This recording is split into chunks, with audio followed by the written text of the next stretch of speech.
Hi, my name's Maris, and I found out I was never really family, just a signature they could forge. 10 minutes after a meeting that could have changed my life. I got a text. It said my mother had taken out a $9 million loan in my name. She, my father, and my sister were already on a plane to Europe. Mom's message? You're still making money and we deserve a little rest. And my sister? She smiled through the screen and said, You were only ever the backdrop to my life. They didn't know it yet. But when they came back, a little gift would be waiting for them. From the daughter they never thought would fight back. Before we dive in, what time is it where you are? And have you ever been betrayed by the people who were supposed to love you most? Let me know in the comments. Let's talk. The applause still rang faintly in my ears as I stepped out of the conference room, my heels clicking down the polished hallway of the firm. For once, I didn't feel invisible. My presentation had landed, clean, powerful, thorough. I saw the nods, the side glances of respect. It was rare. That kind of acknowledgement didn't come easy. Not in a room full of Ivy Leaguers who barely knew my name, even after a decade of me cleaning up their messes. I let myself enjoy the feeling for a second too long, just enough to forget that happiness, for me, always came with a price. My phone vibrated. It was subtle, just a soft buzz against my hip. I slipped it from my blazer pocket, assuming it was a reminder about my next client call. But the subject line made my throat tighten. Loan approved, $9,000. I stood frozen in place. My thumb hovered. I hadn't applied for anything. No mortgage, no business expansion, no financial move even remotely close to $9 million.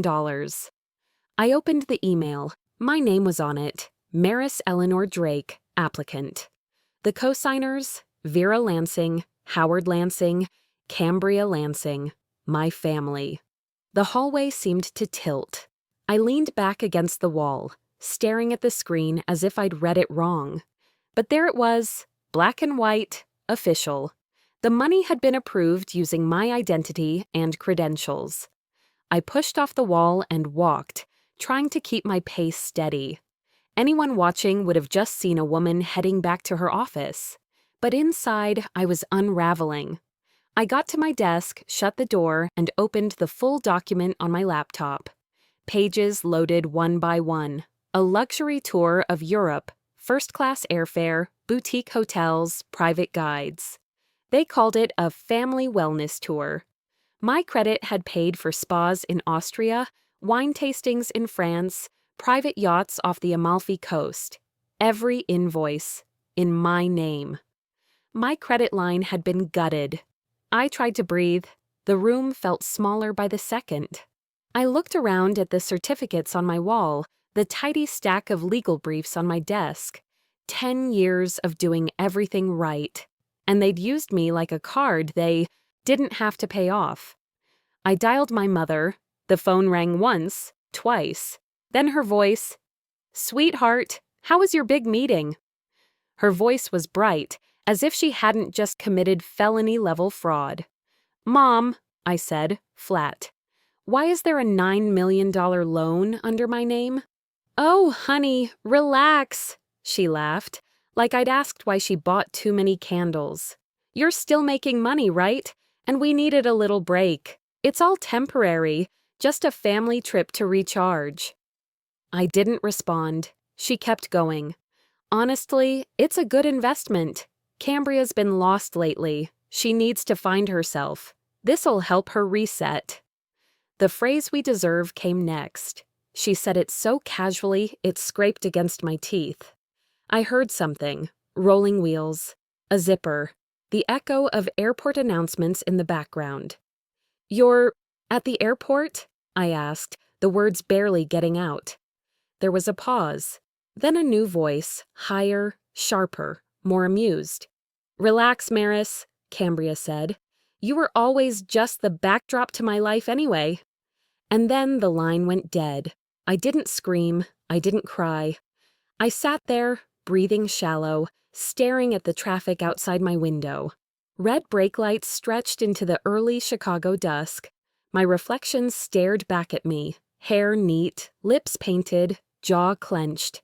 They hadn't asked. They hadn't warned. They didn't care. I'd worked through holidays, skipped birthdays, paid bills they never even said thank you for. And still, to them, I was the background noise, the tool. But if they could use my name so easily, maybe it was time they learned what my name could really do. They thought silence meant surrender. They were wrong. By the time I got home, the city had softened into night. The streetlights flickered through the tall windows of my condo, casting a honey glow across the hardwood floor. I didn't even bother turning on the lights. I dropped my bag by the door and went straight to the living room, where my laptop still sat on the coffee table, screen glowing like a ghost. The bank email was still open. Every time I reread the loan approval, I noticed another detail I'd missed the first time. There was no panic in the language, just confidence, precision. Whoever put this together didn't rush. They knew exactly what they were doing. And that was the worst part. I clicked through the attachments again. A high-res scan of my driver's license, my social security number, pay stubs from my firm, corporate tax forms. They had it all. These weren't random grabs from the trash. This was personal, private, stored only in one place, a locked drawer in my home office. They'd been planning this for weeks, months, maybe. A sickness settled in my stomach. My mother, my father, and Cambria hadn't just crossed a line. They built a runway over it, boarded a plane, and flew first class into betrayal. And they did it with my life. I sat back on the couch and stared out at the night. The quiet in my apartment felt different now. Not peaceful, hollow, like someone had been here, left fingerprints on every surface, and walked away smiling. I stared at my phone, then hit call Dad. He picked up on the second ring. At first, nothing. Just breath, steady, heavy. Then a sigh, not guilt, not fear, just tired resignation. "You know your mother," he said. "She's been wanting this for a long time." 10 seconds. That's all I got. And then the line went dead. I didn't throw the phone. I didn't scream. I just let it fall into my lap. My hands stayed open, fingers limp, like they couldn't hold on to anything anymore. This wasn't about money. This was about position, roles, who mattered. I closed my eyes and let memories slide in, one by one. My dad forgetting to show up to my college graduation because Cambria had a modeling audition. My mom insisting we reschedule Thanksgiving when Cambria had a breakdown over an ex. Every birthday gift I gave was met with, "Oh, Cambria gave us something similar. Wasn't that sweet of her?" Every time they said they were proud of me, I now heard it differently. Not pride, gratitude for the stability, for the bills paid, for the cushion they could steal from whenever their lives started unraveling. The tears came, but not the way people think. Not sobs. Just the silent kind, slow, hot drops that blurred the screen in front of me. I didn't wipe them away. I needed them. Proof I still felt anything. And then, as if timed by the universe to punch me in the ribs, my phone buzzed. A message from Cambria.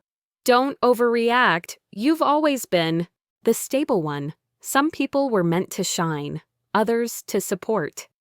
It was sent from Rome International Airport. There it was again, that word. Support. Not sister, not partner, not equal. I was infrastructure. They'd built their lives on top of me, and now that the foundation had cracked, they were somewhere drinking wine, soaking in a Roman sunset, while I sat in the wreckage. I stood up. I couldn't sit in that silence anymore. I walked slowly to my bedroom, lights still off, navigating by muscle memory. On my nightstand sat a chipped ceramic mug with a faded blueprint that read, "World's Best Daughter." It was a gift from my mom when I graduated law school. Back then, I believed it meant something. Now, I picked it up and ran my thumb along the edge, feeling the sharp line of the chip near the handle. Best daughter, I whispered to no one. Or best investment.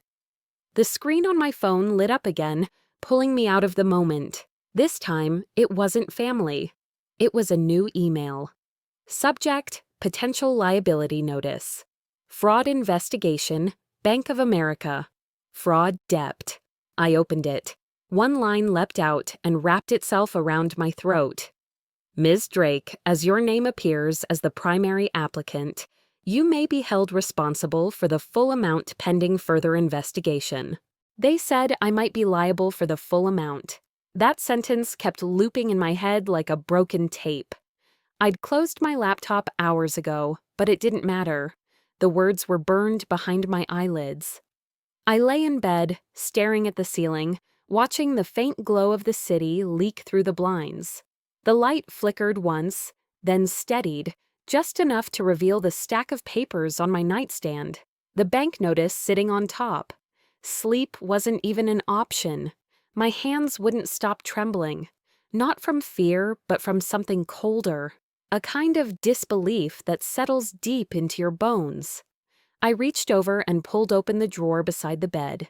Inside was an old photo album, one I hadn't touched in years. The cover was cracked leather, soft at the edges from being handled too much once upon a time. I'd promised myself I'd never open it again. But promises, I've learned, mean nothing when the people who taught you about them have no idea what they're worth. I flipped it open. Peoria, Illinois. 1997. I could almost smell the burnt coffee and the lemon cleaner my mother used to scrub the counters raw.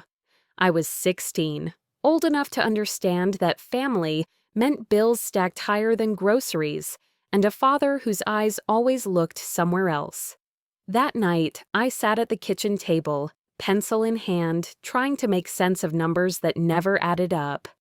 My mother hovered beside me, holding an envelope with a red stamp across it. Final notice. "You're the smart one, Maris," she said, her tone soft but heavy. "You're the strong one. You'll save us someday." She smiled when she said it, the way people smile when they're already asking for something. I remember nodding. Of course I nodded. Love, to me, meant saying yes. That night, I signed my first co-loan, a used car for the family. She said it would help us rebuild credit. I didn't even have my driver's license yet. The light from the laptop screen pulled me back to the present. The word liable glared at me from the email again. Funny how full circle feels like a noose. I kept turning the pages of the album. Each one was a ghost of who I thought we were. Birthday parties, Cambria smiling wide, always in the center of the frame. Me beside her, cropped slightly off to the side, holding the cake or cleaning up the wrapping paper. I stopped when I reached a photo I hadn't seen in years. The family of 4 at Cambria's graduation. Except my face was gone, literally cut out. I remembered that day. I'd asked Mom why, years later. She'd laughed, that high, dismissive laugh that made you feel ridiculous for caring. "Oh, it looked better balanced that way," she said. I'd laughed too, back then. Because what else do you do when your mother erases you from your own memories? Now, the sound of that laugh crawled through my head like static. They never loved me. They depended on me. There's a difference. I set the album down and looked at the bank report glowing faintly on the desk. I whispered into the dark. They didn't steal my money. They stole my peace. And for the first time, saying it out loud didn't hurt. It felt clean, true. The clock on my wall read 3:14 a.m. I stood, walked barefoot to the small desk in the corner, and opened my laptop again. My mind drifted to my law firm, to all the times I drafted estate plans for clients, handled family trusts, sealed contracts. I knew exactly where to look. I logged into the firm's backup server, a habit from years ago when I handled my parents' estate paperwork. Their digital folder was still there, untouched since last year. Lansing Family Trust. I clicked it open. Inside, rows of scanned forms, tax documents, birth certificates, signatures I knew by heart, and one file that didn't belong, loandiscussion.mp3. I hesitated, then hit play, static, then voices. Cambria's first, bright, careless. She'll never find out. She trusts us. Then Mom's, smooth, certain. By the time she does, we'll be in Paris. I froze. The sound of my own breathing filled the room. The promise I made as a kid, to protect them, to save them, had turned into a leash I'd worn for decades. I stopped the recording and sat there for a long moment, staring at the wall. Then I renamed the file, Exhibit A. I opened a new document. The title appeared automatically at the top, as if my computer already knew what was coming. Case Preparation. Lansing v. Maris Drake. The sun was rising outside, Chicago waking up in quiet streaks of gold across the skyline. I caught my reflection in the window. Tired eyes, steady hands, a woman who finally saw things as they were. They made me their scapegoat. I was about to become their lesson. Brian Xar.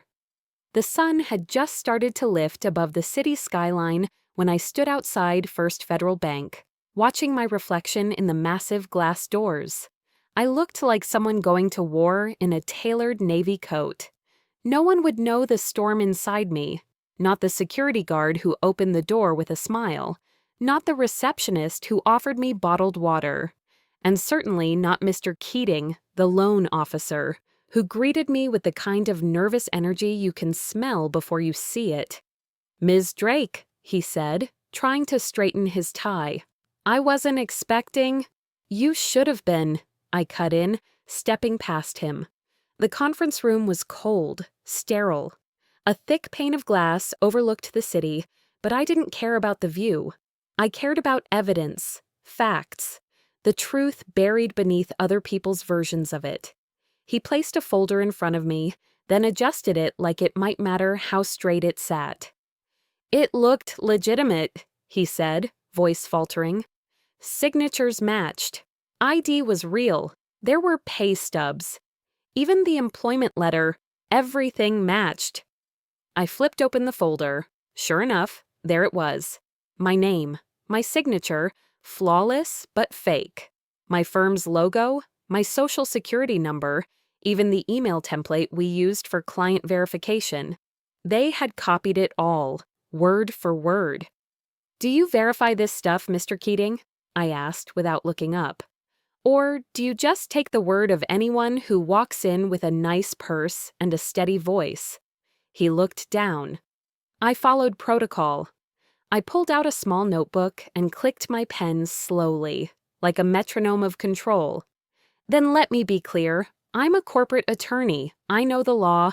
I know what due diligence looks like. And I know what negligence looks like. You're now my first witness," I said flatly. "I'll need copies of all internal memos, time-stamped footage of the loan signing, and the original submitted documents." He swallowed hard. "Let me get the manager." "Don't," I snapped. "Just bring the footage." He nodded and left. When he returned 10 minutes later, he held a USB drive like it was radioactive. He slid it across the table, hands shaking. I plugged it into my laptop. The footage began, a woman in oversized sunglasses, head down, sliding a stack of documents across the counter. The camera angle wasn't great, but her voice was unmistakable. "My daughter couldn't make it," Vera said with a light laugh. "She trusts me. Always has." My jaw locked. The way she said it, it wasn't casual, it was confident, practiced, planned. I didn't speak. I just emailed the video to myself, then to my assistant. Subject line, personal litigation, Lansing. My chest didn't hurt anymore. My hands didn't tremble. There was no rage, only the rhythm of strategy. It was over for them. They just didn't know it yet. Seth, notification popped up on my screen. Unauthorized access detected. Lansing Family Trust, Files deleted. I clicked on the alert. The IP traced back to Paris. Of course it did. They weren't just sipping wine and laughing in Europe. They were actively covering their tracks. But they were too late. I already had the audio. I had the loan footage. I had decades worth of paper trails.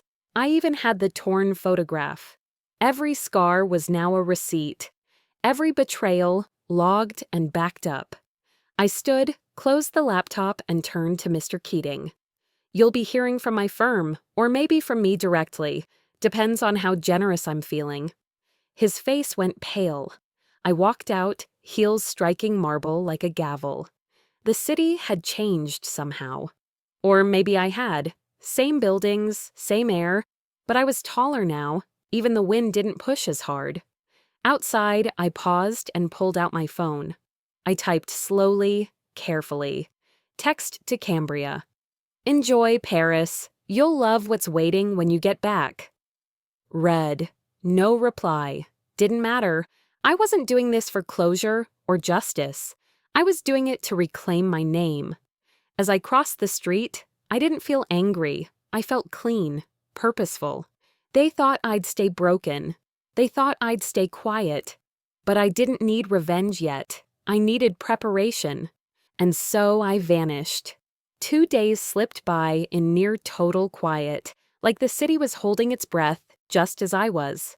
Rain rolled down the windows of my condo in steady waves, blurring the skyline into shapes I couldn't name. I didn't check the news. I didn't answer texts. I didn't even open my emails unless they were from legal. Silence wasn't absence anymore. It was discipline.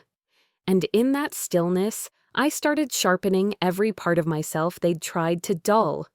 Each morning, I made coffee but barely drank it. I walked from room to room like I was retracing someone else's life. My phone stayed on silent. The TV remained off. The noise outside, horns, thunder, the wet shuffle of people on sidewalks, became my new metronome.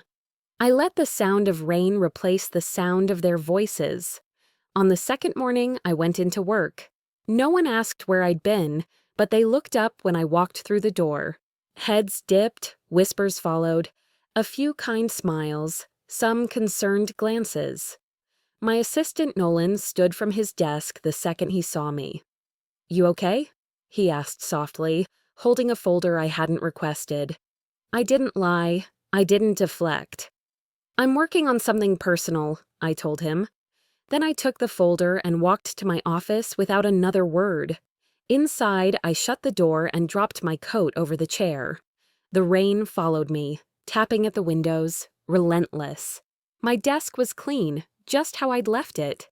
But in my mind, I was already somewhere else. A courtroom, a hearing, a cross-examination. I saw the threads forming, every betrayal forming a network with me at the center. Not the victim. The orchestrator. I opened the trust files again, the ones I kept, the ones they thought they deleted, and there it was, buried in an appendix I drafted years ago during their estate planning. A single clause, barely 2 lines. In the event of proven fraud or wrongful acquisition, liability reverts to the initiating party. My fingers hovered over the keyboard. Vera had signed it herself. I remembered the day. She didn't read the details. She just said, "I trust you, sweetheart. You're the smart one." And she signed like it was nothing. I leaned back slowly. They didn't just forge my name. They walked straight into a clause I wrote. "You taught me contracts, Mom," I whispered, smiling without warmth. "You just didn't read the fine print." I printed 3 copies of the clause and sealed them each in envelopes labeled Phase 1 Evidence. I clipped one to my personal litigation folder.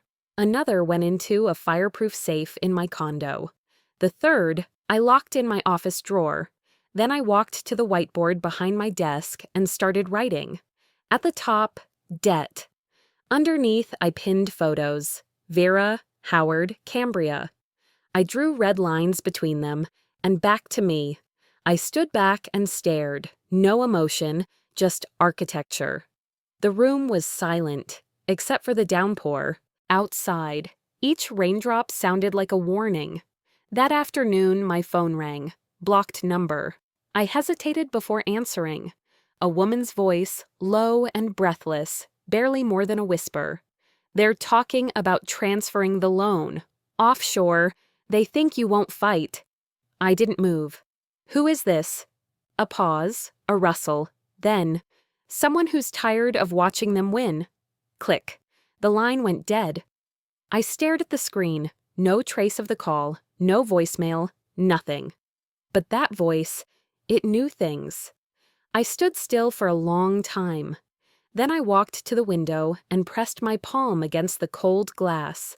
The city below moved as if unaware that anything was happening.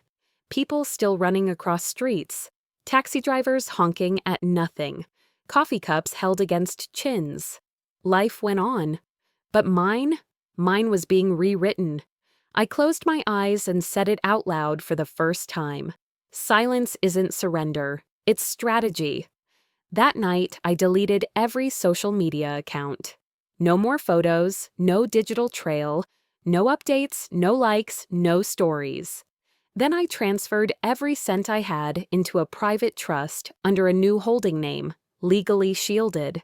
After that, I turned off my phone. Not on airplane mode. Off.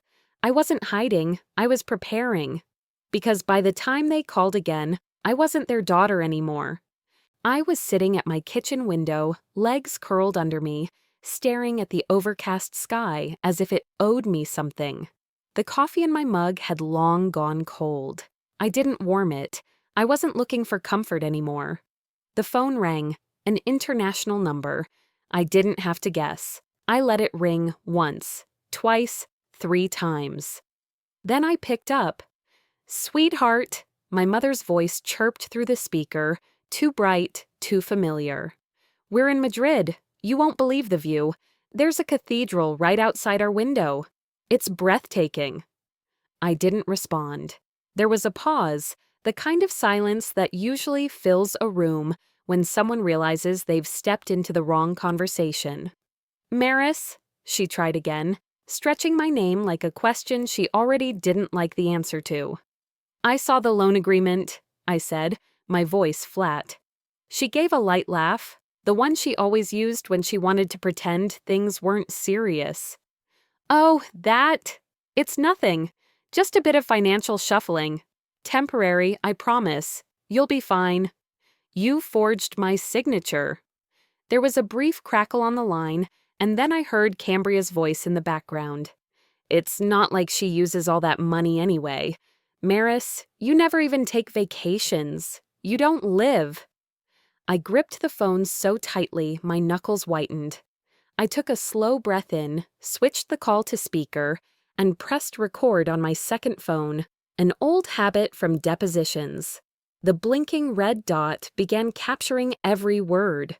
"Say that again," I said, my tone steady. Cambria scoffed.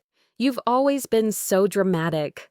Honestly, Maris, you exist to help the family. It's what you're good at. You've always played the supporting role. You know that. And you're lucky," my mother added. "We trust you enough to use your name." My mouth stayed shut for a beat too long. They didn't hear the ice cracking. They thought I was still under it. But I wasn't drowning anymore. I was walking away from the pond. I looked at the blinking recorder and said nothing. "You know," I said finally, voice low, "I used to think family meant loyalty, love, something solid." I stood and walked to the counter where my files were stacked, neat, labeled, documented. "But it doesn't," I continued. "It just means debt. You give, they take. They name it love. They wrap it in thank yous and half-truths and call it family." Vera's tone shifted. It got sharper. "Don't threaten us, Maris. This attitude isn't going to get you anywhere. We can make your life very difficult if you push this." A smile pulled at the corner of my mouth, not from joy, but from a deep, worn-out understanding. "You already did." There was a beat of silence, then another voice.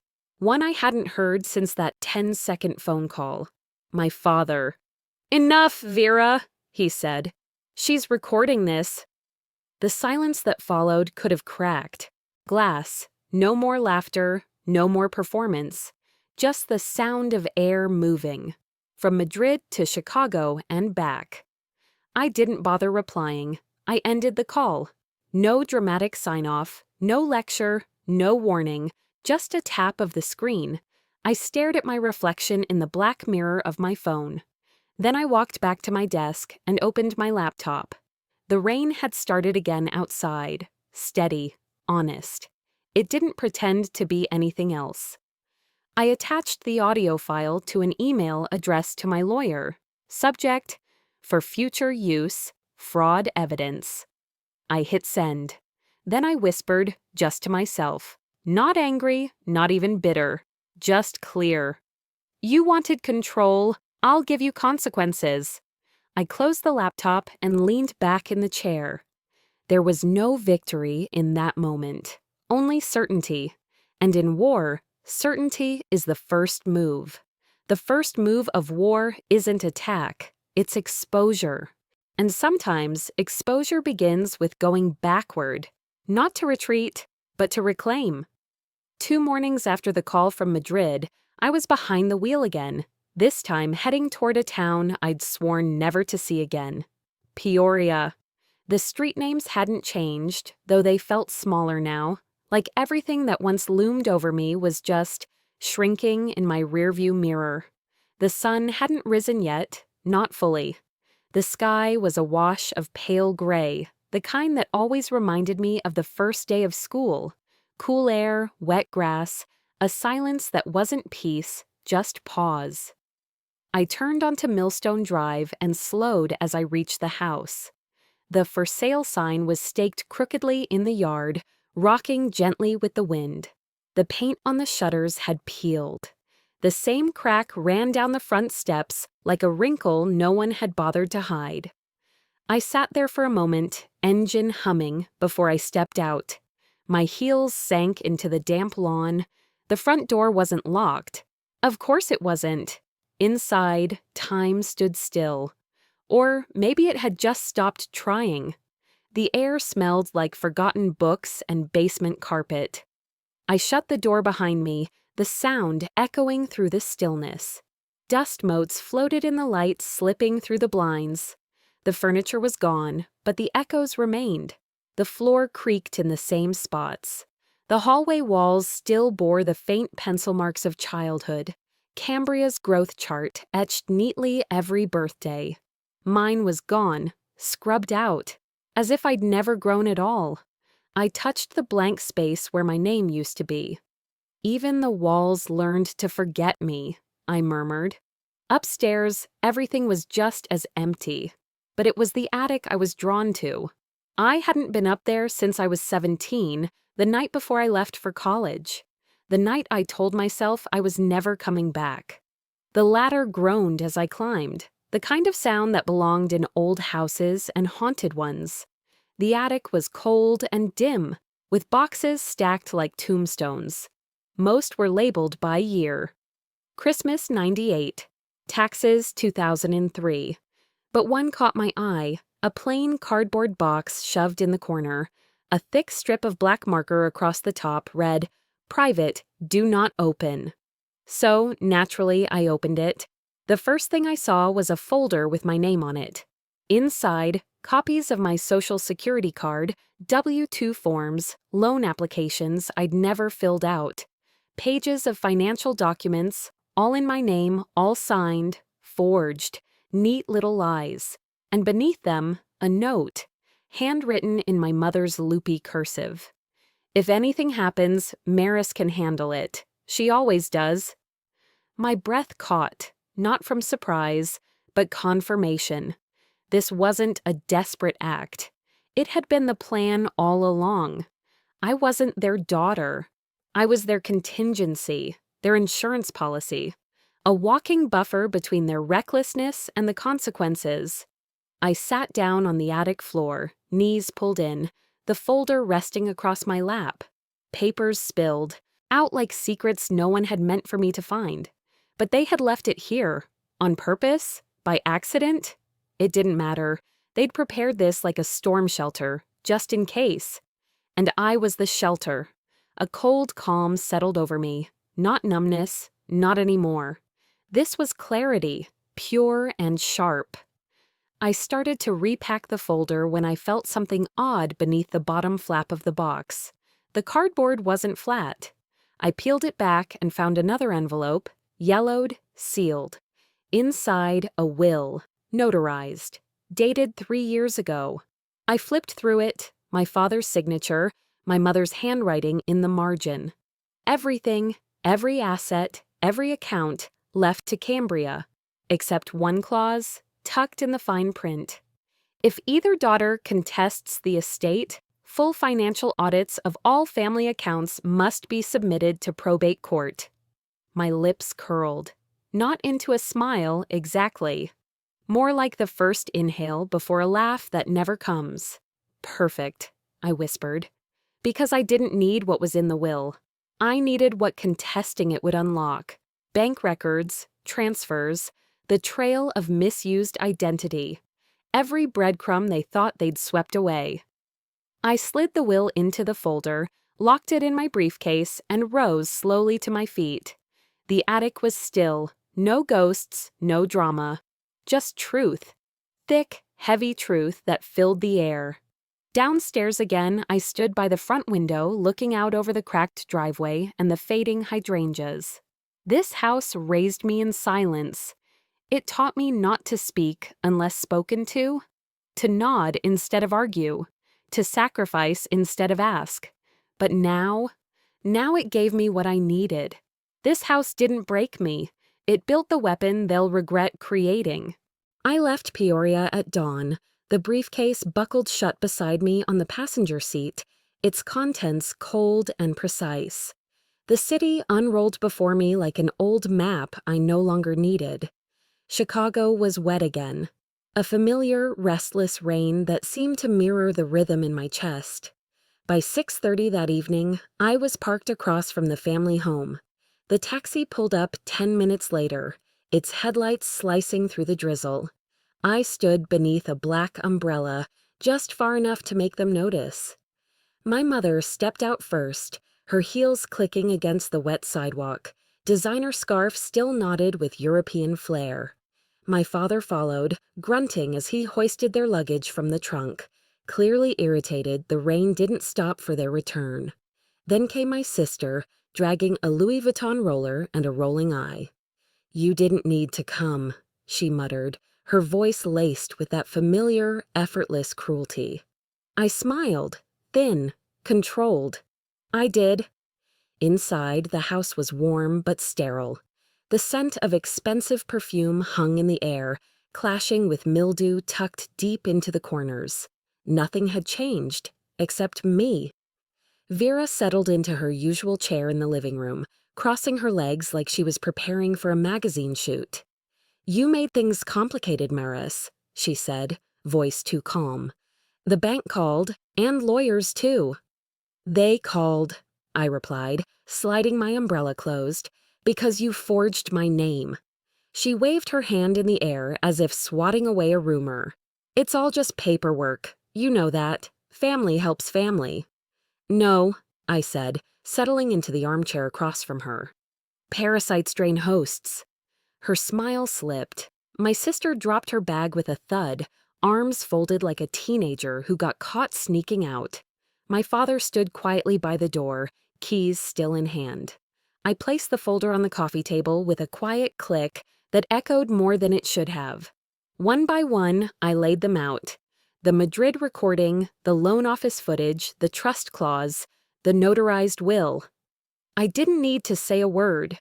Their faces said it all. Dad went pale. Vera's nostrils flared. Evelyn tried to scoff. "You won't do it," she said. "You're not built like that. You're too soft." I tilted my head. That used to be true. A knock at the door. My attorney entered, briefcase in hand, nodding at me before sitting down. We'd arranged everything ahead of time. Arbitration, neutral ground, legal, clean, brutal. Vera turned on the charm like a switch. We made a mistake. We thought she'd be okay with it. She always has been. She never said no. Ever.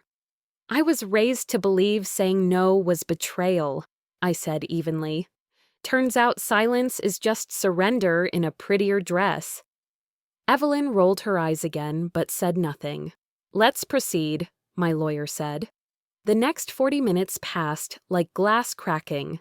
No yelling, no slamming fists. Just facts, names, dates, signatures. Vera's voice wavered. My sister snapped once, tried to blame me for embarrassing the family. My father barely spoke. Then I pulled the final paper from the envelope. Clause 17B, I said.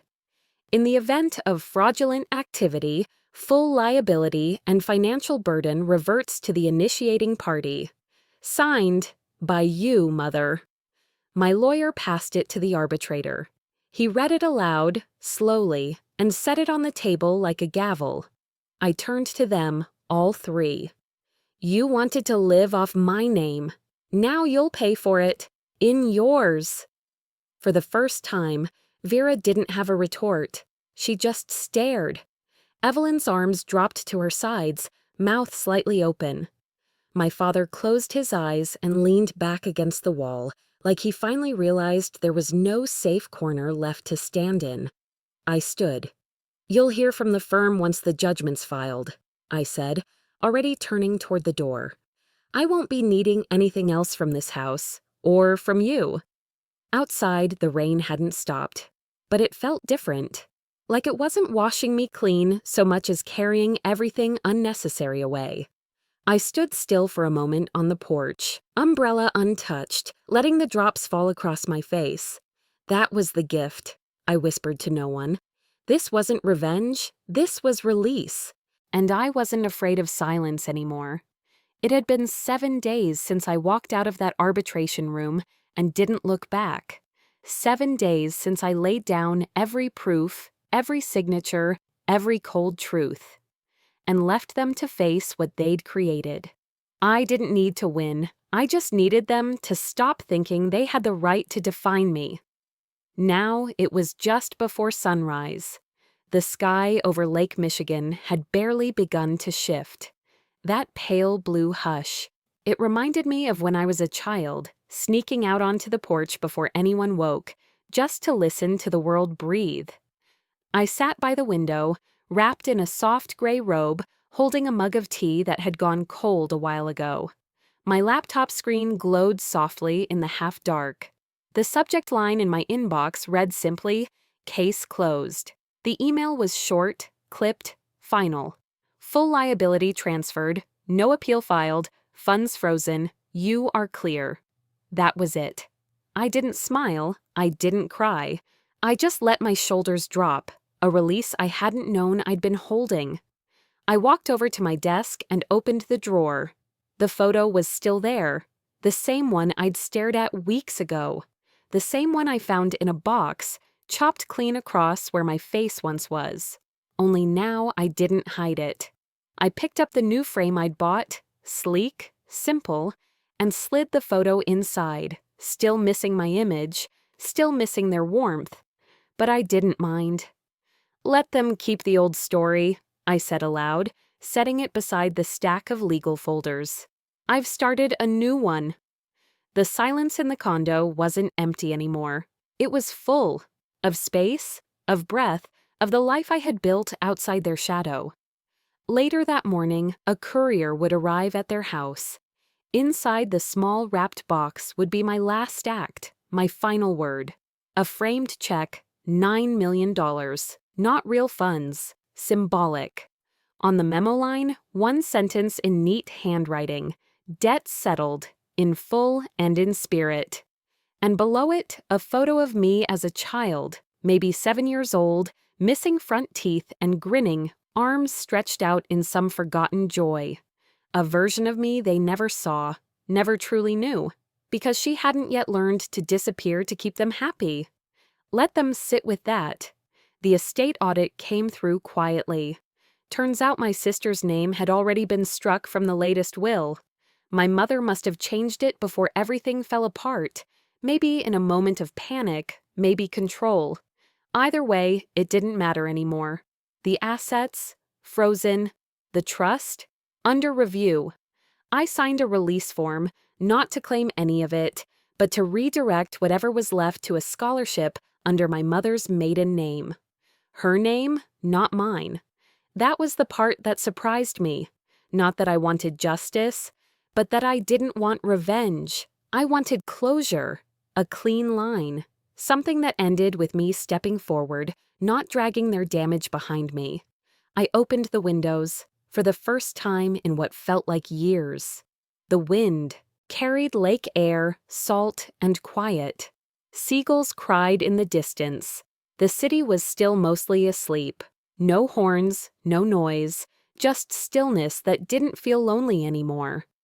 I stood in the center of the room and said aloud, not to them, not to the photo, not even to myself really, but just to the space I now called mine. I don't hate you, but I'm done loving the version of you that only existed when I was useful. My own voice startled me, not because of what I said, but because of how steady it sounded. Unshaken, whole. There was no anger left, just distance. Like closing a book I'd reread too many times, finally realizing I never liked the ending anyway. On the counter sat the only other thing I'd sent them. No threats, no letters, no ultimatums. Just that framed check and that photo. No explanation, just truth wrapped in stillness. I didn't need their response. As I watched the sun finally crest over the lake, orange and gold rippling across the water, I felt something shift. Not like a door opening, but more like the weight of one no longer leaning against my chest. They made me their tool, their scapegoat, their fallback plan. I made myself my future. The phone on the table buzzed once. An international number, Spain. I let it ring, didn't flinch, didn't even reach for it. Eventually, it stopped. And that, right there, that quiet after the ring, that was the moment I knew. The silence they left me with finally sounds like peace.